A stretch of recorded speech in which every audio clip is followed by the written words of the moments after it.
how much more weight should you add than what shows on the scale? For example, I entered an item for 0.5 pounds and Mercari sent me a message that it was too low and it should have been 1 pound.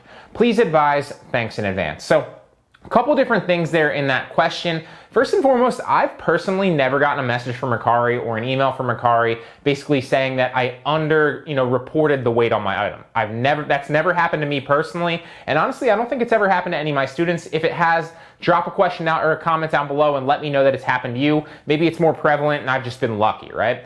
But that said, I've never actually seen that before, so that's strange that they sent that to you. My first, kind of inclination there would be maybe you have like a new seller account and you haven't reported that many things. Now, like I said, if I'm wrong, then let me know in the comment section as well, but that would be my guess, right? So first and foremost, I would just report it up. I would literally weigh it out. That's how I approach it, right? And this comes from a video, to give you a little backstory, on 5 Mercari tips to make more money on the actual site.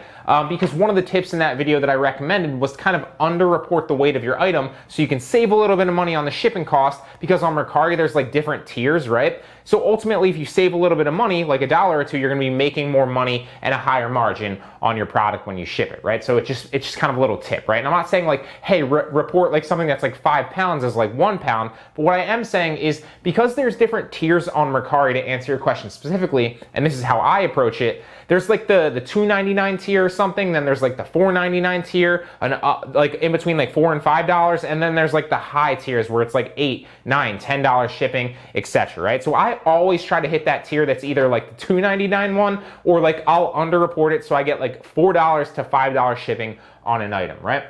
So my 2 answers, first and foremost, are if you don't want to go that route, then obviously, and this is answer number 1, then obviously just charge for shipping and literally report the specific weight of your items. Now, I recommend for a lot of people to offer free shipping because I think personally that psychologically it kind of helps your items sell a little bit better, because so many people are used to the free shipping on eBay now and the free shipping that Amazon Prime provides, that if you don't offer free shipping a lot of times, it's going to be like a really big strike on your account.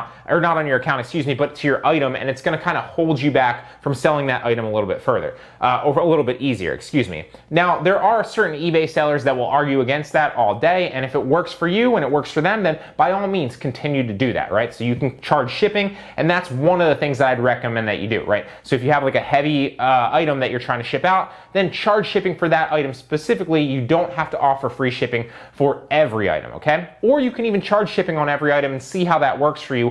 Ultimately, I'm just giving recommendations, and it's up to you kind of to test those things out for yourself and see what works for you better, right? I can recommend as many things as I want, but ultimately what's going to work best for you, you'll find in the data and testing it out yourself. So that'd be my first recommendation, but I would recommend that you go with the second recommendation, which is just the simple approach that I do. So like the majority of my items are relatively lightweight, and they're probably within 0.5 pounds to like 2 pounds, right, each time. Usually a little bit closer to the 2 pound mark, or like 1.5 pounds, right? But I literally never report an item above a pound. So what I'll do is I'll weigh the item on my shipping scale. If you don't have a shipping scale, then you can literally just hop on a normal scale, then write down the number, right? Hop on the scale again, obviously, with the item, and then take the difference, and you know what that item weighs, right? So in that specific aspect, let's say that you weighed an item and it was like 1.2 pounds, right? But because it's 1.2 pounds, you might be charged like $6 or $7 on Mercari for that. I don't remember the exact tiers and when they actually fall off. But what would happen is if you put it down to just like 0.11 pounds, right? Then clearly you're gonna be charged like $4.95 or like $4.99 for that item instead of like $7 or $8. And that $3 margin can be huge and make the difference and make or break you between a profitable item and a profitable sale, or an item that's not profitable or that you're even losing money on, right? So that's how I approach it. That's my general approach for 99.9% of items. I weigh it out, I see exactly how much it weighs, and then I literally just kind of underrate it a little bit to get down to that next tier, right? I'm not going crazy with it, but I am utilizing that to my advantage.